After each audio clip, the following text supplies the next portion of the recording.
boza ebele boza kolanda tribune d'évangile chaîne nabino bolinga kamingi bandi konyonso bisika bozali to senga bino bo s'abonner vraiment ebele bo partager pe bo liker et tant oza ko s'abonner OK na cloche o ezali pembeni na yo o cliquer pour que o rater ba numéro ya ba émission na biso mo société oikoya na grâce à Nzambe nkolo awozanga te ko pambola yo. Alors partout où vous trouvez bien aimé dans le Seigneur, vous pouvez déjà partager et appeler les autres ya ko banda kolanda ba émission na biso nazali susu ne sengo mingi ya kokota lelo na katsa banda kuna bino. Partout où vous trouvez vous pesi biso opportunité ya kokota na katsa banda kuna bino lelo to zana posa to solana bino sur ce qui concerne la vie de l'église, la vie chrétienne.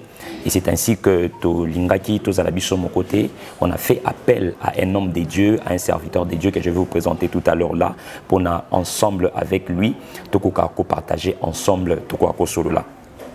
Lui c'est qui? C'est prophète Joseph Regen Kachala, azali pasteur titulaire, il y a église Eada. Je m'en vais directement koyamba Moussali Nanzambe oyo toko partager naye na moment oyo par la grâce de Dieu. Prophète, je vous salue, bonjour. Bonjour papa. En tout cas, tout ce pays mingi koyamba yo na plateau na biso ya tribune d'évangile. Je pense que ça mbala liboso mais ça mbala soukate. Amen, c'est ça. Prophète Rigen Ozali, pasteur titulaire, il y a église Eada bisika tozali. Merci. Pourquoi d'abord le nom Eada ingi kolaksanini? Merci pour la parole. Nous sommes heureux de participer à programme Kitoko, tribune d'évangile. EADA, ils ont en sigle, ils ont juste le nom de l'église, Église Acte des Apôtres. C'est juste lettre El Boussoana. Et comme église, A comme acte, et puis D, le cola D, où il y a pluriel, et puis Ayasuka, le cola apôtre. Église Acte des Apôtres, EADA. Vraiment. En tout cas, nous avons besoin de vraiment.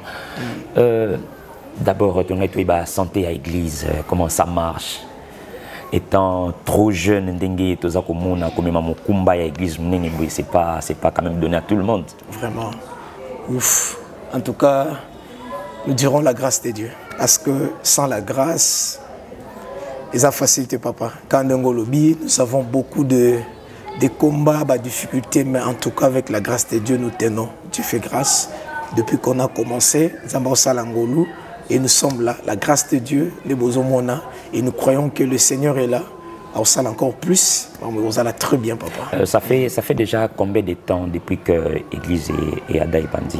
Depuis que nous existons comme Église, donc ça fera bientôt 4 ans. Parce qu'on a commencé depuis le 6 mai 2018. Okay. On a commencé l'église et donc ça sera le 6 mai 2022. Totaliser donc 4 ans, disons. Ok, donc moi on a déjà 4 ans, voilà. Côté déjà maternel, donc par la grâce de Dieu, l'église a évolué. Tout qui, comme on a récemment abouti qui ça 30 matin. 30 matin, je pense que tout le monde a qui t'aime dans affiché Zala qui comment faire les combats de Dieu. Donc, la synthèse, donc, on pousse nango tunga kulbana batuke ezana attitude na ba comportement oyo moto sengel a adopté pour que bitumba ya vinaye et koma ya Nzambe. Ce sotali na mukanda Exode 14 Nzamba zo bisaba na Israël bi gardez silence. L'Éternel combattra pour vous. C'est-à-dire bitumba teme lekima kasi pona biso. On a besoin du secours du Seigneur. Alors pour que bitumba na yo maintenant et comme ya Nzambe, Nzamba bundela yo. Donc nous avons voulu maintenant à komema batu, ya ko comprendre l'attitude au Seigneur ko adopter. On par exemple ici on garder silence. Dans 5 bangolo musuta bika garder silence. Donc il y a des attitudes au ce qui muto garder yango, cela fera que bitumba ya mutu et comme ya Nzambe. Donc on va comprendre yango, peut muto comprendre que Nzamba za d'office obligé de kubundela yo. Mais plutôt ezana ba biloko ko sala liboso Nzambe. Oyo ko sepelisa ye. Hein azumokano. Donc c'était juste ça, on a voulu amener les gens et à comprendre par exemple que tant on a crainte en Nzambe, Nzamba ko sala ke bitumba na yo komae. Tout l'axiba par exemple que tango oyebi comment okoki ko s'associer na œuvre en Nzambe, Nzamba ko sala pe bitumba na yo et Komayaï. Donc c'était juste ça, amener les gens à comprendre que Nzamba Okobundelo, mais il y a des attitudes que toi, tu dois adopter pour que Nzambe abondelo réellement. C'était un peu ça. En tout cas, bande Cognon sur la tribune d'évangile, je pense que va comprendre déjà ko zwa bitumba na yo ko komisango bitumba ya Nzambe. Alors, lelo ko ya na biso awa, on a qui te partager sur un thème sur la vie chrétienne et les combats spirituels. Raison pour laquelle na bandi na ko illustrer ko tout na bino par rapport à activité. Lelo, je vais essayer un peu d'ouvrir lelo tozomona ndenge combat spirituel et jouit en pleurs. Ils jouit vraiment monté moko ya makasi. Et la vie chrétienne, apparemment, ils allaient sous pinzana et si kanangote, mais on montre beaucoup plus le combat spirituel. C'est comme si apparemment, tu as commis beaucoup plus que tombola, misala ya diable qui n'a que tombola Yesu. Alors, question d'angaï libosu ezali, la vie chrétienne, c'est quoi d'abord? Qu'est-ce qu'est la vie chrétienne? Ça, c'est très intéressant. En fait, la vie chrétienne, il faut déjà comprendre que la différence est entre un chrétien et une personne qui mène une vie chrétienne. C'est-à-dire, mais il y a un autre Congolais qui vit à l'étranger, en France. La réalité à Congo est bien montée. La souffrance à Congo pas en dire en côté. C'est ça la différence. C'est-à-dire, être chrétien n'est pas forcément avoir une vie chrétienne. C'est-à-dire, un chrétien, c'est celui qui confesse le christianisme. Ouais, il y a Jésus. Andimi a possible vie pas Yesu. Mais Mouto Azanakati a vie chrétienne maintenant, c'est celui qui vit dans la suite après avoir ko yamba Yesu, après avoir ko comme chrétien, maintenant suite il y a temps. Oyazo vivre maintenant na kati ba prescription, il y a christianisme. C'est celui-là qui est dans la vie chrétienne. C'est-à-dire, Oyazana vie congolaise, par exemple, Ezam Mouto Oyo, patriote, c'est-à-dire Azana Congo Katinaï. Donc, des pères et des mères. Voilà, des pères et des mères, peut ayebi ba réalité, même si Azam Moussika. Vraiment. Mais Aza toujours na Congo. Aza toujours na Congo. On a même investi, Azo ko investir toujours na Congo. Oui. Ba passe à Congo, Ezo soit, Azo défendre. Il y en a bande comme ce soit qu'un étranger, a ko finga RDC. Vraiment. Amoni yango pamba. Abo même ko somba, ko somba raye. Les amutu mususu, ane chrétien. Ndenge babenga ki ba disciple pour la première fois dans Antioche, babenga ba chrétien, donc ba moni le ba osala. Il y en a bato andimi Jésus. Après si vieux pankolo ba baptisé, a commis chrétien parce que andimi christianisme. Mais maintenant la vie chrétienne, est-ce qu'on marche après avoir koyamba Yesu? C'est-à-dire marche ou c'est-à-dire vie chrétienne maintenant, ils allaient ko témoigner Christ na katia marche na yo. Vraiment. Toute ta vie. Les gens bato muso aza chrétien mais il ne témoigne pas Christ dans sa marche. A chrétien mon ko koute pe na kimbuta. Aza chrétien mon ko koute pe a osala biloko ba pain ba salaka. Mais aza chrétien vraiment parce qu'il a donné sa vie à Christ, il a été baptisé. Mais oh, ce qu'on a dans la vie chrétienne juste, c'est le fait il y a qu'à témoigner Christ dans sa marche après avoir donné sa vie à Jésus-Christ. Vraiment. En tout cas, je pense que Bandeko Bazola va comprendre que non, il y a deux choses qu'aux ala chrétien, n'a qu'au vivre vie chrétienne, et ça m'a kamboumi balé différentes. Il y a n'a qu'au fond, moi parenthèse, mais dans tout ce que nous voyons, ma kambojo tambola autour, il y a des chrétiens autour, il y a des pasteurs, c'est-à-dire que nous comprenons que les gens battu misusu, aza benga mi pasteur, mazo vivre vie à ba pasteur té, a benga mi chrétien, mazo vivre vie à ba chrétien té. Alors battu misusu, toyo kaka Moussa Nzambe, ngai papa nangaza pasteur, maman nangaza prophète, tout ça. C'est-à-dire que mutazu loko la vie à ba parents na yeto, ndenge ba parents ni bazaleli, azu angwa commission par défaut comme yaye. Donc ça loko la mutu, papa naza président, abandi ko jouir na vie ya ko zalape, moi na ya président, na kata ba cortège, na kata ba nini. Alors j'aimerais expliquer batu ba olanda biso comment devenir chrétien. Voilà. Comment devenir chrétien? C'est simple. Et ça tellement ma capacité. Bible dans Matthieu chapitre 10, verset 38, celui qui ne prend pas sa croix et ne me suit n'est pas digne de moi. Oyazu et Koulousu n'a été, pe à la ningate, à sa digne nangate. C'est-à-dire, pour okoma chrétien, c'est simple. Il faut prendre sa croix. Alors, n'engena le plus awa. Comment on a la vie chrétienne la place c'est parce que la ligne plus c'est limité à cause de la juste chrétien parce que cause de la juste chrétien dans le but ils ont le fait il y a on dit Jésus Christ vraiment nandimi kolo lokula mokonzi pe mobiki sinanga na pesie bomo inangai nandimi ko zo batisimo natambola nae Mais ce qu'on a plus dans le bela, comment kozala plutôt na vie chrétienne, c'est-à-dire kondima o nyoso nzambe akolinga pona yo osala yango pe koboya o nyoso Yesu aboyi yo osala te. Pe yo poboyi yango osala te. C'est-à-dire wonando okomi vraiment chrétien ya solo, to komi na vie chrétienne.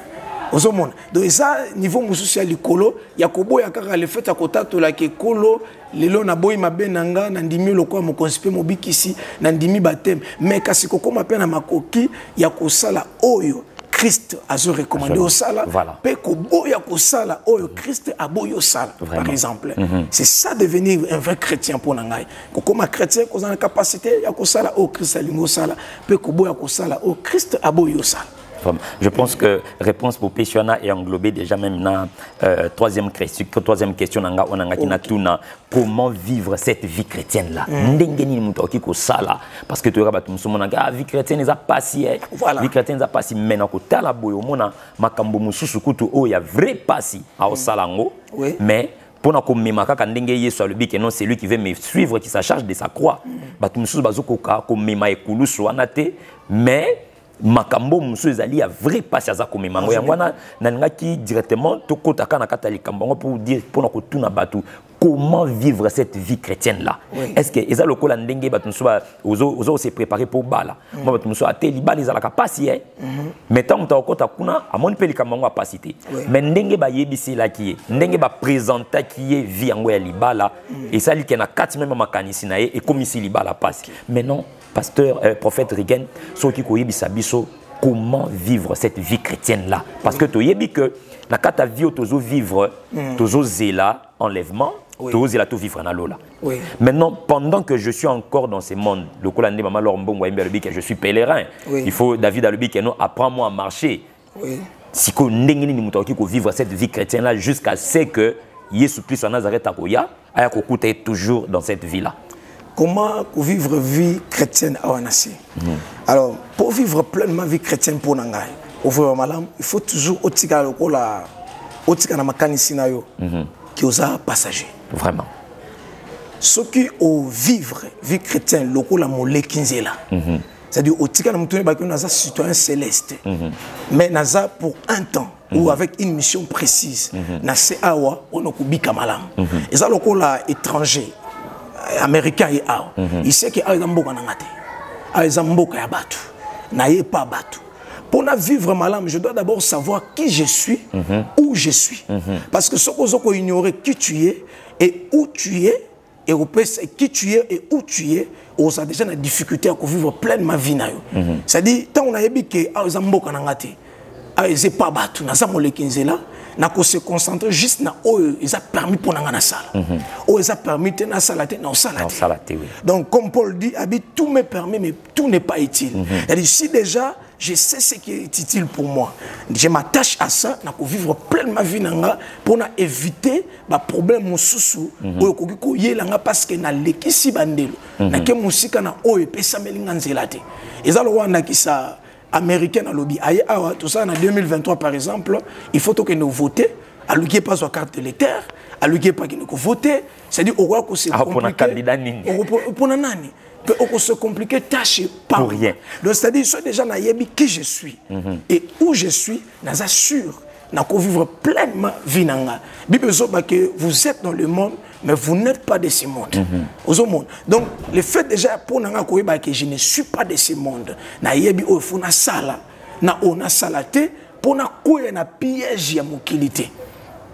Donc pour nanga pour na vivre pleinement vie chrétienne et sengé nanga juste na yeba nani nazali na chrétien wapi nazali nazé pas nangati nazé pas batu biloko musu funa zwa ou epesa menga na zwa bimusuko mususu na zwa te po epesa melinga te. Donc au moins que memanga musika pona kotana muzino koloba biloko ni na zwa biloko ni na zwa te mais dis-moi ngai lokola chrétien nazo se considérer lokola nazo bilobele pa nanga déjà chrétien to nazo belande ko aza déjà chrétien aye ba juste nani azali ozali molekinzela wapi ozali ozana monde ya batu Christ azolo bango na Jean le dit que abi le prince de ce monde arrive Abi, mais il n'a rien de lui en moi. C'est-à-dire, si on comme on zoa ya monde alors là tu vas t'attirer des ennuis ma comme belé compliqué déjà tâche en tant que chrétien. Mais si tu quelqu'un na position ya chrétien o eza ngati mo kilo na zoate. Penaye ba ke na o le kanzela. Vie mo kozo zelanga quelque part. Na ko bande na ko vivre pleinement vie na ngana si awa et na ko se contacter na o nazali na o nazanango pour na éviter les pires. En tout cas, prophète, vous avez touché un point très important. Les lots bandé pèlerin, passager. Alors, quant à ce, un message particulier na ba chrétien, na ba non chrétien, na ba biso na tribune d'évangile, au talabango face à caméra ya leki nanga ici qui a ça là, où y bisa mutazo landayo un message direct par rapport il y a vie chrétienne, qui se comporter pendant quelques minutes ou 1 ou 2 minutes, où tu as face à face, où il y a sentir qu'il y a un message aux alliés particulièrement pour nous. Je vous laisse le micro. Ndengeni na koko vivre vie chrétienne, ndengena s'adresser na ba chrétien. Tout d'abord parce qu'on parle de la vie chrétienne, ça concerne ba oh baza ba chrétien. C'est-à-dire comment on peut vivre vie pleinement. Christ a dit une chose dans la Bible, à César ce qui est à César. Et à Dieu, ce qui est à Dieu. Il faut savoir faire la part des choses. Pour ça, la part des choses, par exemple, quand Christ a zoboyake, okoki kozwa mwasi anganate. Tant Christ a zoboyake, faut olinga ba prochain. Tu dois aimer les gens, ko linga bato, moningo sa pembe na yo, ko éviter kozala obstacle pour na baninga, ko linga nzambe. Or, Bible zobake et loko mutoso lingeza roi trésor nae pesiko motema nezali ko doko so motema na ko fandisa et pas nkolo na liloba nzambe na makambo eza ya bonzambe ko éviter biloko no ça ba dérapage ça. Or vie o ya biso ya bo santo ya ba yenge ben ya ba Kristo ko boya ko simba biloko batu ko zamo si ya batu te ko yibate ko kota na kindoki te na nganga te tambola na nzambe yoka nzambe mi pesa na ye na mabondeli na Mateo zoyoka kangama na etonga kangama na basali na ye po okoka kubika penza vi na yo ya bo Kristo parce que soki oluki ko kende libanda ya ba ona zo cité nde bisika okomi bende la bitumba na kati ya vie chrétien et comme le ba problème et comme le ba difficulté et belé na kati ya vie chrétienne na habité so na ko se résumer ngwana donc na mukuse ko bisa batuke oza chrétien olingo vivre pleinement vie chrétienne tambola ya nzambe tambola na nzambe ya mokili tikela mokili po ke no kokoya na belo musute oyo ekobendela yo makambo mususu ebelebele okoti na babitumbo komi kolela nzamba tikingai en tout cas vie yango ya bo chrétien ezande boye makambo ebelebele. Voilà un peu si je peux me résumer comme ça. Merci papa. Oti ko épinglé deuxième partie à émission en ce qui concerne le combat spirituel. Oui. Tongi to kota sikoyo na mozindo ya émission na biso pour que tokene mali malembe na ko chité le combat spirituel ndenge nini bokoki ko résumer combat spirituel. Je peux répondre? Oui, oui, vous pouvez. Comment je peux résumer combat spirituel? Alors, ce n'a qu'au résumé combat spirituel na mokuse ezali bitumba oyo pour na Christ, parce que tout ça la vie chrétienne ça la rapport mbalamoko ce qui va déterminer après. Alors le la chrétien combat spirituel na niveau na biso ezali ba difficulté bon embûche nyoso oyo Satan azo tchel boso na biso na makambo mibale ya liboso par rapport il y a épanouissement na biso na CA parce que tout ça na mission ça va pas les reins toye on a mission moko précise. Alors, bitumba ba difficulté no so de bazotema ça pour na épanouissement na biso na vie na biso awa na se na ascension na biso kolongo awa pe komata okenesika yeso azali abaki na ke ko bongisela bino esika. Donc bitumba wana nyonso nde ezokoya ko composer pour na biso combat spirituel. Pourquoi? Parce que nous devons maintenant lutter face à biloko mibale wana. Bambuche nous sommes par rapport il y a maintenance nabiso awa pendant le temps tozali par la vie sociale mama kamona biso nyonso awa na se parce que tobo sanate combat spirituel et ça qu'on s'est rapporté na molimo. Mais attention, et ça tendenge batu musuna yoka kabaloba kabalobi bitumbeza ya molimo ya makofite. Te na ebite na optique ni malobelaka. Mais tant on a bela combat spirituel awa nazota la par rapport à origine. Nazo baté par rapport à ko pratiquer. Te nazo par rapport à origine. Mais ça combat ezo utila na molimo. Mais kasi ezo ko se manifester na dimension mi balo nazoloba. Na vie sociale. Ndenge to za na scène de to fondé awa na nzela na biso bible zo ba siècle présent. Ndenge ko la lobi na baye ko na Matthieu alobi ke na kopesa bino lifuta mibale. Awa na se bogozala na centuple. Or sota les centuple wana na Marc 10 azolobela bandaku bana mwasi mobali alobela salaire salaire aliboso centuple salaire a mibale alobeli vie éternelle. Or salaire za papa musala to sala parce que musala ngwana nde combat spirituel. Voilà. Alors combat spirituel c'est-à-dire liboso maintenance na biso na se awa yango ki bible lobi na mukanda ya je crois ya Jacques chapitre 4 Bible lobi résister le diable il fuira loin de vous. Qu'on résister wana c'est ça la bataille déjà. C'est-à-dire qu'on résister wana et ça on a c'est. Pourquoi? Parce que tant on résister déjà mon tout c'est qu'à bitumba. Parce que le mot combat déjà nous ramène à comment on action il y a qu'on défendre puis na qu'on attaquer. Or tant comme qu'on résister comme qu'on défendre. C'est-à-dire diable a koya a qu'on menacer selon Ephésiens chapitre 6 Bible lobi que nous n'avons pas lutté contre tout ça à la question pour lutter les chertés ni nité mais à la esprit na l'écolo ba principauté ba autorité à la tout photo littéralement. Donc le diable vient avec toute cette élite là parce qu'on peut se photo résister, c'est ça le combat. De photo résister donc défendre on est en assez. Alors deuxième dimension un combat où il y a ça pour empêcher la vie éternelle. Oh et là comment on empêche la vie éternelle ça qu'à pécher. Qu'à pécher. C'est-à-dire na c'est aux nos pauvres, aux éloignés mais so bi qui n'a péché to kilo là.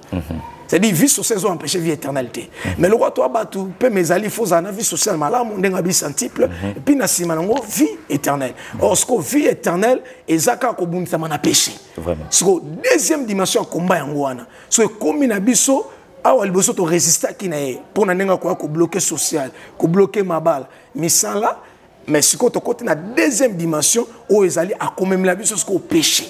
Ils appellent combat. C'est un combat et ma casse péché na vie à monter pour na kolonga yango pour tout rater ce que vie éternalité. Donc na mukuse combat spirituel pour na ba chrétien par rapport à vie chrétienne et ça qu'on s'est résumé na bambuche au diable azoko placer liboso ya deux les foot ezo la biso tout ndimé linza metotambolana ya liboso centuple o ya CA cause à la kimia, cause à la confort, na réconfort, PMI balé, la vie éternelle. Alors, l'étouana to osal, pour toi empêcher diable, c'est ça le combat spirituel. Parce que ça a origine spirituelle, parce que le diable, il reste esprit. Alors, comme c'est un combat où tu as un diable, c'est un combat spirituel. Donc, je ne sais pas si je me fais comprendre pour la oui, en tout cas, je comprendre parce que il faut quand même macambo tellement ébélé. Alors, même signalé par bande que Bible et prenez toutes les armes de Dieu afin de pouvoir tenir ferme contre les ruses du diable. Yes. Alors, deuxième question, on a Cathy, parce que tu as juste dans quelques questions pour la aussi Lisa.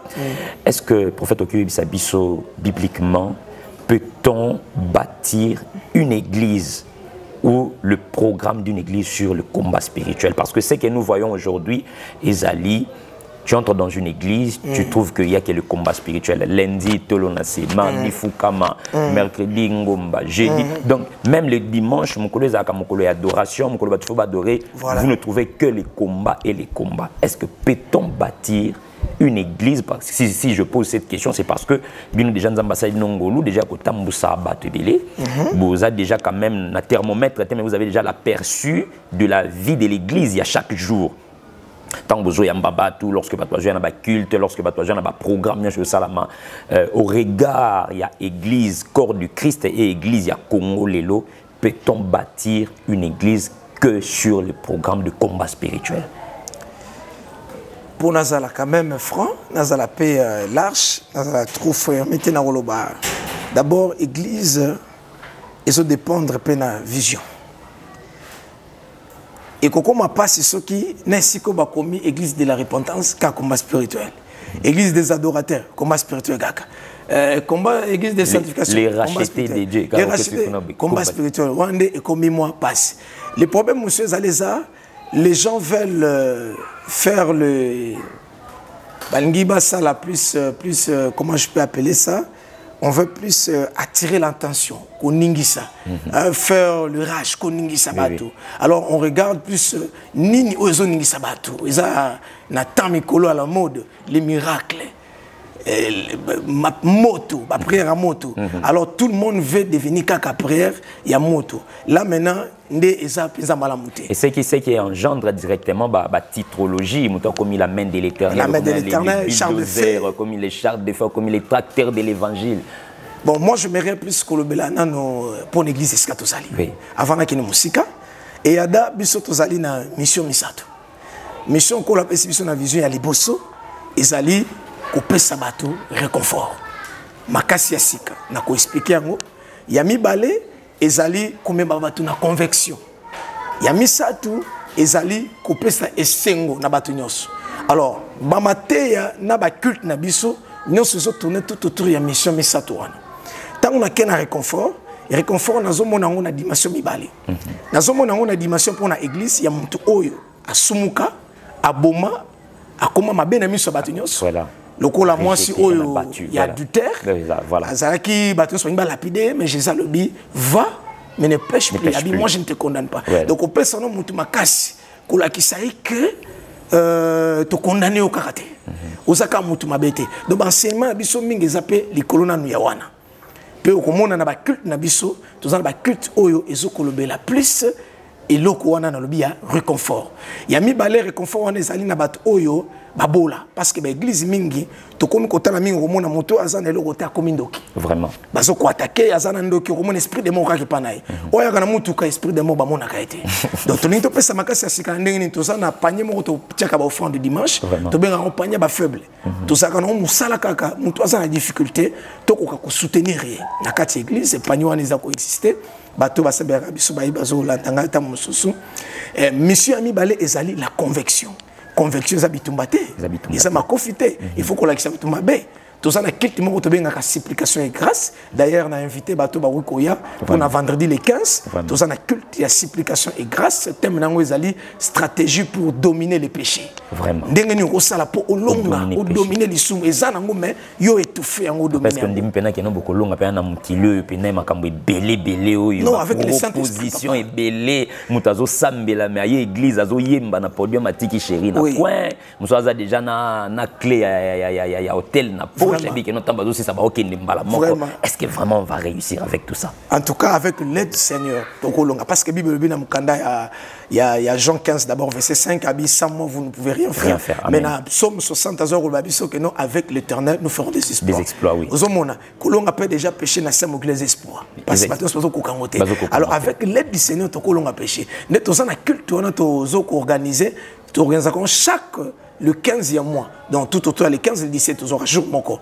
Ici fait tomber un vendredi ou un mercredi, tous aura jour moko, tous aura culte, il y a supplication et grâce. La culte, tu as la main en Zambé, mais enseignement, la Bible aura plus pour nous l'acsabatonner en bongo la motema. Ozomona wana moya kubunda bitu mezate kuma spirituel ezate to bunda ndeni yo singa mawanzambi.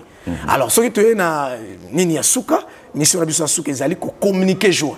Alors ko communiquer joie nesika OP to ya kalisusu na ba enseignement ya ko zongisa mutu ko bisa mutu ke uzakelamu ya Nzambe.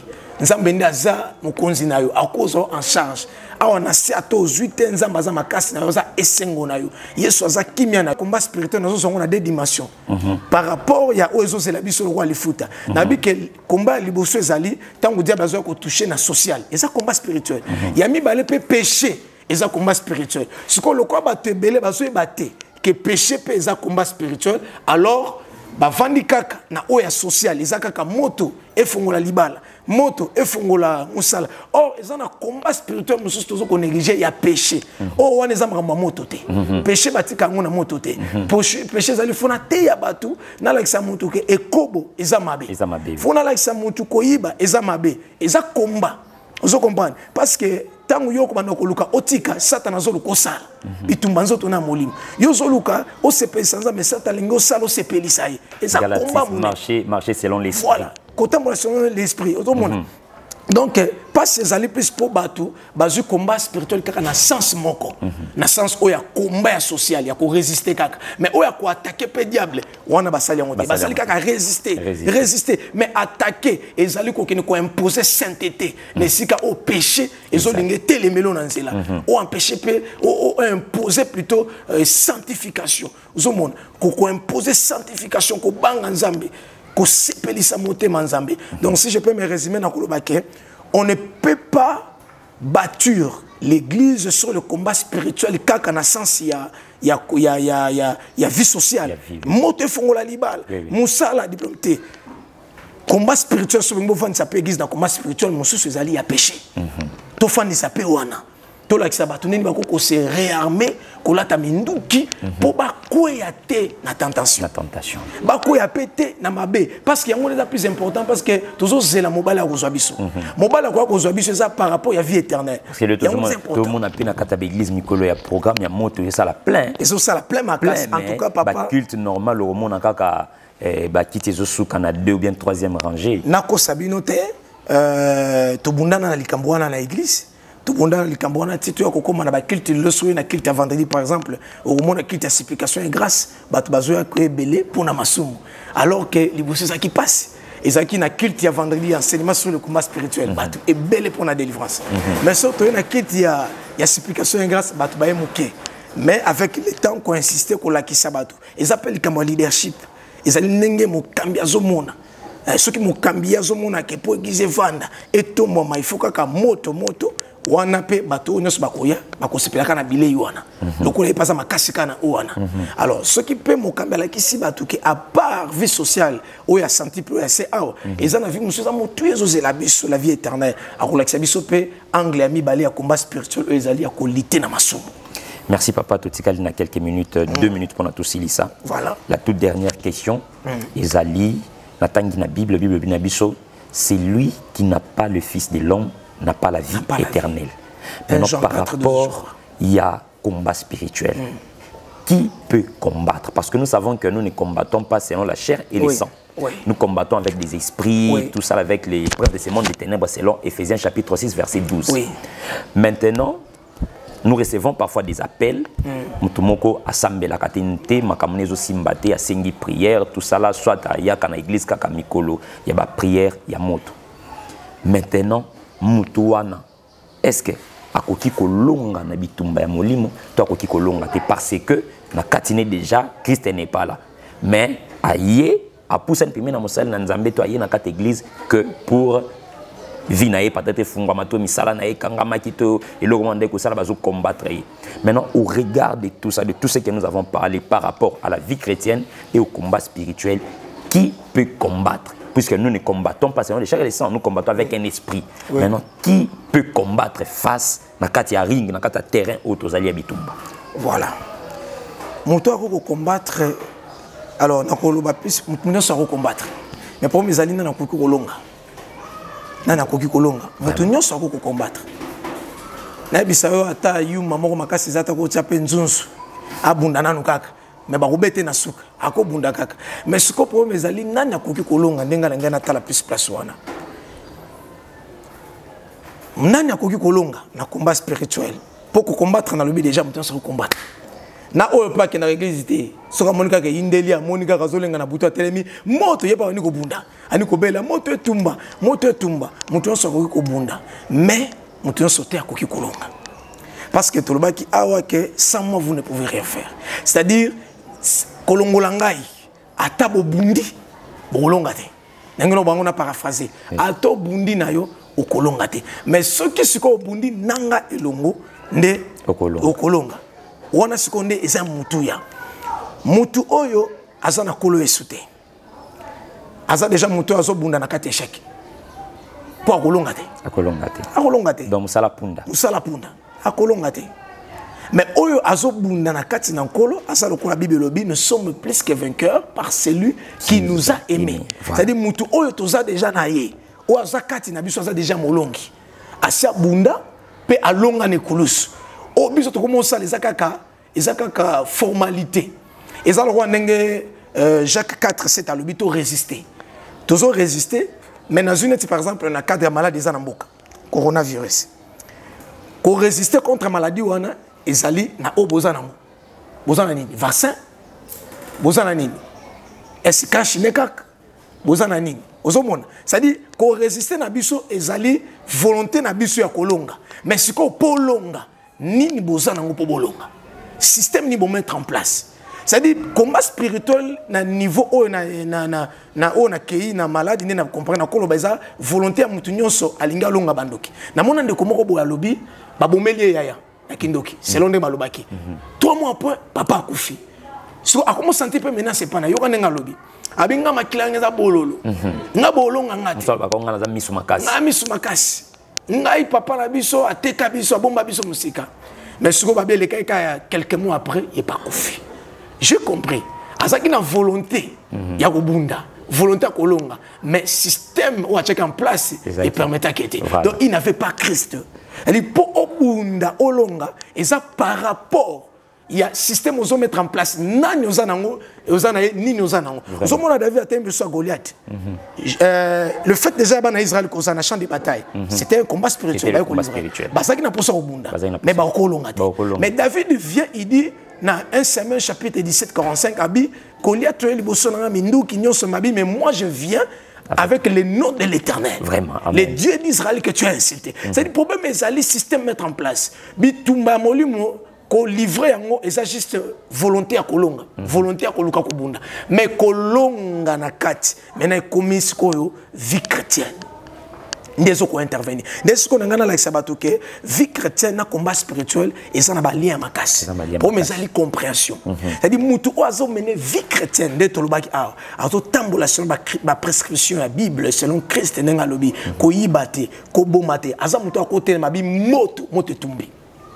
Alors je refuse la boisson, l'alcool, à boy pe. Aso bunda pas zolonga. Mais mutu muso aza na Christ te akolo ba no melate. Mais loba ke feti boy, mais la kanda mwameli. Alonge balonge de na komba wana. Ça combat spirituel. Muso akolo ba olianga te na makila bololo. Mais loba suka ba bete mbasu. Ba beti yango. Na loba ki ba olonga ngate na makila bololo. Komba se senga mbonge belete sans francs. C'est dit pona ko bana mukuse, mutu nyoso akoza na volonté akobunda. Mais nous sommes dans le combat spirituel. Parce que pour le combat spirituel, comme qu'on dépend de ce qu'on a, le quoi David a dit, na combo ensemble Israël. Nani système nous mettre en place. Est-ce que ça vaccin? Est-ce que ça juste geste barrière? Tu as un vaccin quand on a malade. Si on a qu'un bon pour comprendre. Et donc, est-ce que vous avez un Christ ou à salonga combat ou au bunda?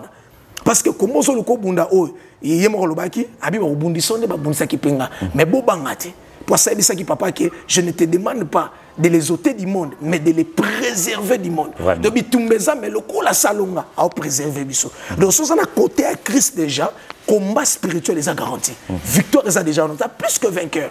Donc moutounion sans cause en a volonté au bunda, mais moutounion sans rolongate. Dans combat spirituel. Parce que ça dépend du système de G. Jésus-Christ a un système de G à l'icolo. Jésus-Christ de Nazareth a un système à l'icolo où il y a un combat spirituel et kolusu pesetika la bongo match c'est si là. Amen. Donc problème est ça pour obunda pe olonga na kati combat spirituel, il faut avoir Jésus-Christ dans sa vie. Amen. Il faut vivre la vie chrétienne. Bika vie ya au Christ kati na yo. Okoko no bundisa ndokite soki yo zana biloko bandoki ne Christ lobi. Abi le prince de ce monde vient mais il n'a rien de lui à moi. Et ça te kati na ngai. C'est-à-dire soko za déjà na ekobo kati na yo. Ozana lokuta to biloko yibaki. On a pas problème. Ozobundisa ba américain na minduki na. Esimbate. Ba comprendre que minduki ni za biso bi comment ba bloquer yango. Esimbate abi Satan ne peut pas attaquer Satan. Esimbate.